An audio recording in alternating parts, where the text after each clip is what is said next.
Welcome to footballgameplan.com, where football makes sense. I'm Emery Hunt, the czar of the playbook, and we're going inside the war room with the Tampa Bay Buccaneers. We're going to take a look at their team needs to see what players could be possible targets to fill those needs. But first, let's take a look at the upcoming selections the Buccaneers have in this year's draft.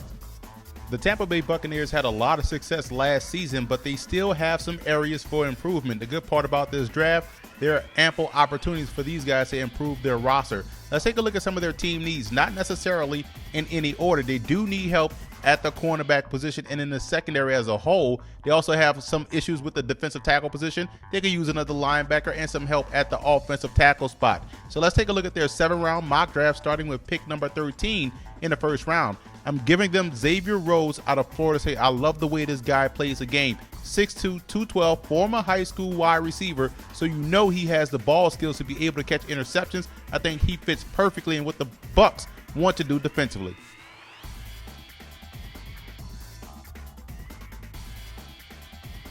Moving into the second round, I believe Jonathan Hankins can help out that Bucs defensive line on the interior. This is a guy that's very stout at the point of attack, and yes, he may be gone by the time the Bucs pick, but in this 7-round mock draft, he falls to Tampa Bay, and it makes excellent sense for them to take him in round 2.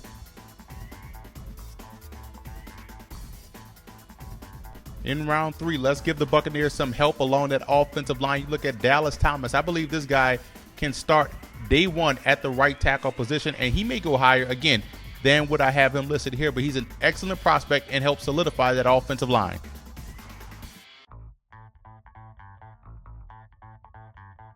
Steve Boharness out of Rutgers is an excellent selection in my opinion. Look at what he did at Rutgers. Was an inside linebacker, middle backer, but I think he's better suited to be a strong side guy. I know they signed Jonathan Casillas, but he's a guy that hasn't stayed healthy throughout the course of his career. I think this would be a great insurance policy for that Buccaneers defense. I also have the Bucs improving the depth behind Josh Freeman with Zach Dicer coming out of Miami of Ohio. Now, he's not the elite prospect that some make him out to be, but he's a serviceable guy, definitely better than what they have on the roster, and it instantly upgrades their backup quarterback position.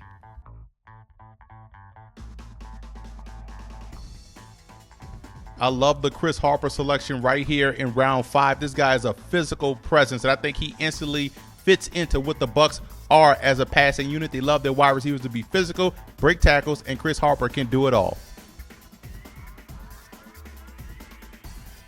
Keep an eye on Armani Bryant out of East Central, a guy that's 6'4", 263 pounds that some people view as just an outside edge rusher in a 3-4 defense. I think he can do both. He routinely whipped tackles at that level, and I think he'll do a great job improving the Buccaneers pass rush. Now keep an eye on Theo Riddick as well. I like his versatility. Was a former receiver, then moved to running back. Very versatile. I think that versatility, along with his ability to return kicks, makes him a valuable pick right here in round 6.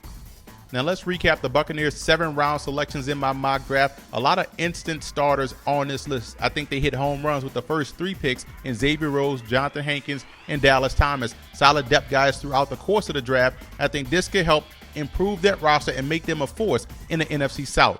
And I also want to give a huge shout out to Buccaneer fan forums for always showing football game plan support.